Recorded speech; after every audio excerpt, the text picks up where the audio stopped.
네, 안녕하세요. 365일 오늘 치료 42도의 기적 목요일의 남자 아미랑의 김선만입니다. 이제 설이 며칠 안 남았네요. 와, 좀 너무 빨리 지나는 것 같아요. 제가 아미랑을 시작한 지가 이제 4년째 접어들었습니다. 3년간 어떻게 왔는지 모르겠어요. 많은 암 환자들과 희로애락을 같이 했고 또 지금도 좋은 경우 또 아쉬웠던 부분들이 많이 생각납니다. 앞으로 더 좋은 결과가 있도록 열심히 노력하는 아미랑이 되도록 하겠습니다. 암 환자들이 많이 진단되면서 또는 이제 치료하는 과정 중에 어려움과 또 고민과 갈등이 많습니다. 힘들기도 하고 또 어느 때는 결과가 좋다 해서 좀 좋아하시다가 또 다시 또 악화가 돼서 힘들어하시고 또 치료 암도 암이지만 암 치료 자체로 인해서 또 고통받는 경우도 있기 때문에 그런 부분들이 어떻게 보면은 기나긴 마라톤과 같지 않나 생각을 합니다. 그래서 그런 부분에 있어서 조금 처음부터 마음도 편안하고 편할 수는 없지만 단단히 먹고 그 다음에 주변에 할 수 있는 여러 가지 도움들도 받고 또 무엇보다 죄를 지신 게 아니거든요. 암이라는 것이. 그래서 제가 굉장히 싫어하는 말이 있습니다. 암을 진단받는데 암 선고받았다고 그러더라고요. 그래서 선고는 법률적인 용어인데 어떻게 그런 법률적인 용어가 암 환자한테 내려지는지 모르겠습니다. 그래서 절대로 암을 선고받은 게 아니고요. 그냥 암이라는 하나의 병을 진단받았다. 이렇게 생각하시는 게 맞습니다. 그래서 그런 병 중에 상당히 지금 많은 그런 성취가 있어서 좋은 결과들이 있는 경우도 있습니다. 그리고 어려운 암들 있지 않습니까? 우리가 많이 흔히 아는 그런 암들도 그 100%다 잘못되는 게 아니거든요. 그렇기 때문에 그 중에서 또 좋은 결과가 될 수 있도록 작은 퍼센트지만 그쪽에 들 수 있도록 이렇게 열심히 노력하는 게 좋지 않나. 그래서 절대로 암은 선고받는 게 아니다라는 것을 다시 한번 얘기 드립니다. 그러면 이번 주하고 다음번 시간에 걸쳐서 암 치료 중에 이제 우리가 항암도 있고 뭐 여러 가지 방사선 치료 수술도 있지만 2회에 걸쳐서 호르몬 치료에 대한 얘기를 해보려고 합니다. 주로 유방암이나 전립선암에 주로 두드러지게 사용되는 그런 치료의 한 방법인데요. 그거에 대해서 한번 얘기 나누도록 하겠습니다. 먼저 지난주 질문 한번 더 보고 가겠습니다. 네, 지난주 질문이죠. 현재 유방암 4기 표적, 4기시고 그래도 표적 치료가 있어서 다행이시고요. 고혈압 비타민 C 주사 치료를 받고 있습니다. 혹시 글루타치온이나 셀레늄 주는 항산화 효과로 표적 치료에 방해되진 않을까요? 라는 질문을 해주셨습니다. 그럼 요거에 대한 거하고 해서 같이 얘기를 나누도록 하죠. 또 항암 특히 이제 여러 가지 치료 방법들이 있는데 그런 방법들에 대해서 자세히 모르면 이런 보조 치료들이 꼭 필요한데도 주저하게 되고 못 하시는 경우도 있습니다. 그래서 그 질문 중에 하나가 오늘 글루타치온이나 셀레늄이 이제 항산화 효과가 있는데 이것이 표적 치료에 방해되지 않을까요?라는 질문을 해주셨습니다. 뭐 계속 얘기 드리지만 표적 치료는 세포독성 치료하고 조금 다릅니다. 세포독성 치료는 산화 스트레스를 줘서 암세포를 죽이고 그러다 보니까 이론적으로 항산화제를 갖다가 쓰면 조금 치료에 방해받지 않을까라는 의견들이 있고요. 실제로 그럴 수도 있고 또 아닐 수도 있습니다. 반면에 지금 이제 질문 주신 분 같은 경우는 표적 치료를 이제 얘기하셨는데요. 표적 치료라는 것은 어떤 특별한 표적을 차단하면 암이 증식하거나 또 생존하는 경로가 차단되는 그런 성질을 이용해서 이제 하는 치료입니다. 그렇기 때문에 사실은 세포독소 치료하고 조금 다른 게 되겠죠. 그리고 크게는 이제 항체라는 걸 이용해서 치료하기도 하고요. 최근에는 분자가 아주 작은 걸 이용해서 또 치료제로 나누기도 합니다. 조금씩 다르긴 한데 다시 한번 얘기 드리면 이런 것들이죠. 지난번에 얘기 드렸지만 정상 세포가에서는 이 허트라는 유방암에서 주로 많이 있는 표적 치료 중에 하나입니다. 그래서 요 수용체가 많지 않습니다. 일반 세포에서는. 그런데 여기에 어떤 표적 수용체가 붙으면 수용체가 자극을 받으면 결합을 하면 이것이 이제 자극이 돼서 성장을 한다 이런 개념인데요. 암 세포의 경우에는 이러한 표적 수용체가 굉장히 많은 것이죠. 그러다 보니까 그 성장에 대한 자극을 많이 받고 그로 인해서 아주 무차별적으로 성장을 계속해서 한다. 이런 것들이 이제 암세포의 특징 중이고 그 중에서도 허투라는 수용체가 많이 있더라라는 것인데요. 이렇게 지금 Y자로 생긴 게 항체예요. 여기 가서 이런 수용체를 딱 막아버리면 수용체가 작동을 못하게 해서 더 이상 그런 그 성장 신호를 막는다. 이런 개념이 바로 표적 치료제. 어느 하나의 표적만 가서 제거하고 막더라. 이런 개념이죠. 마찬가지로 신생혈관 어치지도 어떤 표적 하나를 갑니다. 이것도 혈관 성장 인자라는 표적을 딱 막으니까 성장이 안 되고 혈관이 있어야지 결국 암세포도 살거든요. 암조직도 위축이 되면서 암세포의 성장을 막더라. 그런 저 표적이고요. 그다음에 또 복구. 우리가 손상을 받으면 복구를 하는데 암세포도 복구를 합니다. 복구를 갖다 막아서 또 성장을 억제시키는 그런 것들이 있습니다. 그래서 이와 같이 그 표적 치료제 같은 경우에는 어느 한 그 표적을 갖다가 막음으로써 신호 전달이 안 되게 해서 하는 것이죠. 그래서 일반적으로 그 산화 스트레스를 주는 세포독 치료제는 조금 다른 작용 기전입니다. 그렇기 때문에 글루타치온이나 셀레늄이 주사 치료를 그러니까 표적 치료의 치료 효과를 떨어뜨린다. 결론적으로는 여러 가지 이론적 또는 임상적으로 근거가 부족하다. 이게 결론입니다. 그래서 물론 그 고용량이나 그냥 루틴으로 너무 많이 주는 것은 문제가 될 수 있지만 단지 그 항산화제라는 이유로 인해서 표적 치료제의 경우에 쓰지 못한다는 것은 아니니까 이런 점에 대해서는 뭐 너무 우려하지 않으셔도 되지 않을까 생각됩니다. 네, 그래서 그 표적 치료에서 얘기 드렸고요. 그렇다고 해서 우리가 그 항산화제를 무차별적으로 주는 것도 별로 좋지는 않습니다. 적당히 항상. 저나 그 김희주 박사님 항상 얘기하는 게 뭐든지 적당해야 된다. 너무 무차별적으로 주면 안 된다. 경우에 따라서는 글루타치온 같은 경우는 그 항암제로 인해서 말초신경병증, 굉장히 저림이나 통증이 심한 분들이 있습니다. 그럴 때는 항암 주기에 영향을 주지 않는 범위 내에서 반드시 써줘야 됩니다. 굉장히 효과적이고요. 근데 무조건 쓰지 말아야 된다도 문제가 있고요. 무조건 써야 된다는 거 문제가 있고 그 상황별로 환자 맞춤형으로 항산화제나 또는 각종의 치료제들을 쓸 수 있다가 암이랑에서 제안하는 방식입니다. 오늘 이제 그동안에 3주에 걸쳐서 그 항암제, 표적치료제, 면역치료제 이렇게 좀 한번 다뤘었는데요. 오늘은 좀 색다른 주제인 호르몬 치료제 많이 들었을 겁니다. 특히 유방암이나 전립선암 같은 경우에서는 호르몬의 영향으로 인해서 암세포들이 증식하고 전이되는 경향이 있거든요. 그런 종류의 암이 있습니다. 암의 특성이 암들이 있기 때문에 그런 경우에는 이런 것들이 상당히 도움이 되더라. 그래서 먼저 오늘은 유방암 쪽에 대한 그 내용으로 얘기 드릴 거고요. 다음번 시간에는 전립선암 쪽으로 한번 같이 얘기 나누도록 하겠습니다. 사실 이 얘기가 좀 딱딱할 수 있는데 그래도 이 해당되는 암종의 분들은 너무도 잘 알고 있기 때문에 한 번 정도 이렇게 얘기를 듣고 간다라고 생각하시면 본인들이 어떤 치료를 받고 있고 내가 이 약으로 어떤 도움을 받고 또는 이 약을 썼을 때 어떤 문제점이 있어서 그런 거는 만약에 심하면 우리 의료진과 얘기 나눠야 되겠구나 하는 것을 알고 가신다면 좀 더 그 치료하는데 더 편안하고 뭐 좀 두렵지 않지 않을까 하는 생각합니다. 여기 보시면 약이 세 가지가 나오는데요. 왼쪽 위에 있는 건 타목시펜, 대표적인 약이죠. 우리가 유방암에서 호르몬 양성, 유방암은 호르몬 양성, 뭐 허투 양성, 삼중 음성 이런 식으로 표현합니다. 그래서 표적이 있냐 없냐에 굉장히 중요한 타겟이 되는데 호르몬 양성 유무가 상당히 중요합니다. 그래서 호르몬이 양성이다, 호르몬 수용체가 양성이다 강하게 그러면은 이런 약들이 도움을 줄 수 있다, 도움이 된다.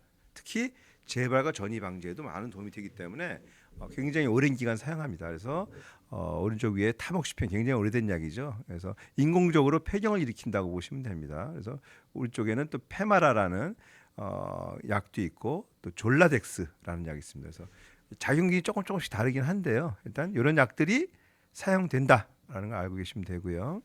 그래서 우리가 그 성장인자와 마찬가지로 호르몬도 암 성장에 직접적으로 관여할 수 있다. 어떨 때?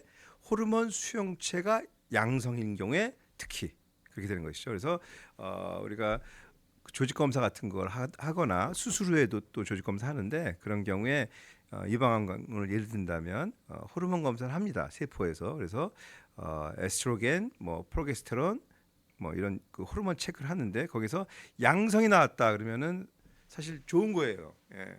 표적이 있는 거니까. 그러면은 그거를 좀 줄여주면 암의 입장에서 암 치료의 입장에서는 도움이 된다고 이제 도움이 되고 도움을 줄 수 있다는 것이죠. 그래서 그런 수용체를 막거나 아예 그런 여성 호르몬이 생기지 않도록 방해를 하거나 또는 아예 그 위에 단계에서 뇌하수체나 또는 그 위에서 막아버리는 그런 여러 가지 방법들을 쓰고 있습니다. 근데 지금 호르몬 치료라 그러니까 그 호르몬 대체요법 우리가 그 갱년기 때 호르몬이 좀 부족해서 갱년기 증상이 심한 분들은 여성 호르몬을 이제 대신 투여하시잖아요. 그거랑은 이제 다른 거죠. 이거는 항호르몬이죠, 사실은. 호르몬이 작동 못하도록 막는 거고요. 우리가 일반적으로 얘기하는 호르몬, 그러니까 갱년기 때 쓰는 호르몬은 호르몬 대체요법이니까 좀 다릅니다. 네, 제가 이거 AI로 그려봤는데요. 이렇게 보면은 암세포에 이제 호르몬 수용체가 이렇게 있습니다. 수용체라는 게 항상 뭔가를 받아들인다. 꼭 캐쳐의 글러브 같죠? 예, 받는데 누군가가 호르몬이라는 이 야구공을 던진다 그러면 딱 들어맞게 되면 이때부터 이제 신호가 가는 거예요. 호르몬에 의한 신호로 인해서 증식 신호가 전달이 되고 이걸 통해서 암이 이걸 받아들인다면 암이 이런 수용체가 양성이라면 암세포가 증식 분열 그리고 전이의 신호로 받아들여진다. 그래서 이런 호르몬 수용체가 양성이냐 뭐 또는 강하냐 약하냐에 따라서 항호르몬 치료의 그런 그 치료 효과라든지 또는 치료가 적합한지가 결정됩니다. 그렇다면 이제 그 호르몬 치료가 언제 효과적인지 또는 대표적인 약이나 부작용 관리 또는 내성 대응 이런 부분들이 많이 그 얘기될 수 있고 이런 부분을 좀 알고 있다면 우리가 쉽게 그런 어려움도 대처할까 생각됩니다. 그 전에 먼저 몇 가지 용어를 얘기 드리면 유방암에는 우리 특히 유방암 환자들 많이 아시는 거예요. 뭐 ER, PR, HR 이런 게 있는데요. 이렇게 ER은 에스트로겐 여성 호르몬 중에 그다음에 PR은 프로게스테론, HR은 그냥 호르몬 양성 전체를 얘기하는 뜻입니다. 그리고 허트랑은 좀 다른 거고요. 그래서 HR 포지티브다 그러면은 호르몬 양성이다라는 뜻이고요. 그 중에서 세 분에서 에스트로겐 수용체 양성이면 ER 포지티브, 프로게스테론 수용체 양성이면 PR 포지티브 이런 식이 있는데 그래서 이런 것들이 있다라는 걸 알아두시면 좋고요. 사용은 당연히 수술이나 항암 후에 우리가 언제든지 재발이나 전이 가능성이 있습니다. 특히 3중 음성인 경우에는 표적도 없고 또 호르몬제도 못 씁니다. 그러다 보니까 초기 한 2, 3년 내에 재발률이 상당히 높아요. 이 경우에는 쓰지를 못하죠 오히려. 그런데 그 호르몬 양성인 경우에는 재발률이 시간이 지나면서 조금씩 올라가요. 물론 기수에 따라 좀 다르긴 하지만 그래서 우리가 수술도 하고 또 경우에 따라서 국소 치료로 방사선 치료를 하게 되는데 그 이후에 그 재발의 가능성이 있습니다. 그래서 그 재발의 가능성을 좀 감소시키기 위해서 보조 치료로 호르몬 치료를 하고 있다. 근데 재발 전이가 짧게 되기도 하지만 5년, 10년에 나타나기도 하기 때문에 기본적으로 아까 보셨던 약 중에서 타모시판 같은 경우는 5년 내지는 또 플러스 5년에서 한 5년에서 10년 정도까지 쓰기 때문에 굉장히 오랜 기간 조절에 사용될 수 있다. 이렇게 되겠죠. 그래서 몇 가지 이제 예를 들어서 그 타모시판 아까 처음에 나왔던 것이죠. 그래서 요거는 어떤 일을 하냐면 그러니까 그 수용체가 아까 그 글러브 같은 게 있었잖아요. 거기에 먼저 가서 붙어요, 얘가. 그래가지고서 그런 호르몬이 붙지 못하게 방해를 한다는 것이죠. 그래서 먼저 붙어서 경쟁적으로 내가 먼저 그쪽을 가서 자리를 차지하니까 호르몬이 실제로 그 자리를 못 가서 효과를 못 보게. 그러니까 방해하는 거죠. 그러니까 수비를 방해한다. 글러브에 더 먼저 들어가서 한다. 그래서 그 폐경 전 중요한 선택지로 사용되는 약제입니다. 그래서 요거를 영어로는 SERM 모듈레이터. 그러니까 그 경쟁적으로 차단한다 이런 개념이 되게 중요한 것이고요. 막는다 이런 개념이고요. 근데 아예 그 여성 호르몬 생성을 막는 게 있습니다. 그래서 여성 호르몬이 사실 남성 호르몬에서 주로 많이 생기거든요. 그래서 그 경로상에 그 효소가 있어요. 그중에 그 효소를 막음으로써 여성 호르몬이 생기는 걸 아예 낮춰서 꼭 그 호르몬의 영향을 적게 받아서 암세포가 증식 못하게, 암세포가 자극받지 못하게 야구공을 없애는 거죠. 아까 우리 좀 전에 얘기했던 타목시펜이라는 약은 굉장히 유명해서 뭐 워낙 많은 유방 환자들 다 알고 계시는 약인데요. 글러브 자체를 막아버리는 거고요. 지금 두 번째 얘기한 호르몬 생성 중인 야구 공 자체를 줄여버리는 거예요. 공이 적어지면 글러브가 있어도 잡을 수가 없는 거죠. 그래서 아까 타목시펜은 글러브를 막아서 공을 못 잡게 하는 치료제라면 이것은 야구공 자체를 줄여서 글러브에 던질 수 있는 공을 적게 한다. 어찌됐거나 공이 호르몬이라는 공이 글러브에 가서 딱 붙으면 성장하기 때문에 그걸 막는 방식 중에 하나인 것이죠. 이거는 주로 그 폐경 이후에 흔히 핵심 옵션으로 사용되고 있습니다. 그 다음에 이제 그 세 번째 개념 중에 하나는 수용체 자체를 이제 약화시키는 거예요. 아까 그 타목시펜은 글러브를 막잖아요. 근데 요거는 글러브 자체를 없애버리는 거예요. 약화시키거나. 그러니까 조금 다르죠. 하나는 그 야구공이라는 호르몬이 글러브에 들어가는 것을 글러브 자체를 막는 약이었는데 이것은 글러브 자체를 줄여버리는 거예요.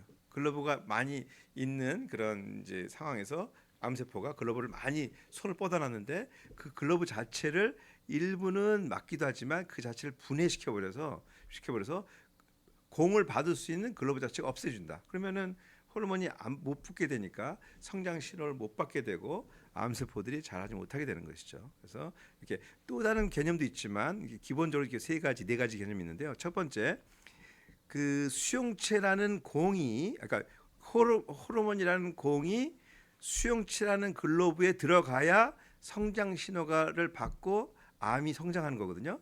그러니까 처음에 타목시펜이라는 대표적인 약은 글러브 자체에 먼저 가서 붙어서 호르몬이라는 공이 못 오게 들어갈 구멍을 다 막아버린 거고요. 그 다음에 그 호르몬 자체를, 그러니까 공 자체를 적게 만들어버리게 하는 방법이 있고요.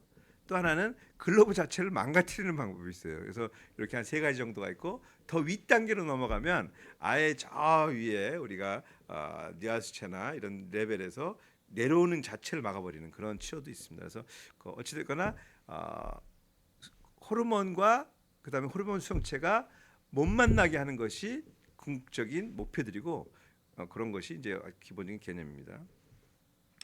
뭐 호르몬 치료하는 이유는 당연하죠. 이 호르몬을 그대로 놔뒀다가는 재발 전이가 많기 때문에 그리고 또 빨리 오기 때문에 그래서 어떻게 보면은 굉장히 중요한 특히 호르몬 양성인 유방암에 있어서는 너무나도 중요한 치료고 효적이 있다는 것은 어떻게 보면 다행이죠.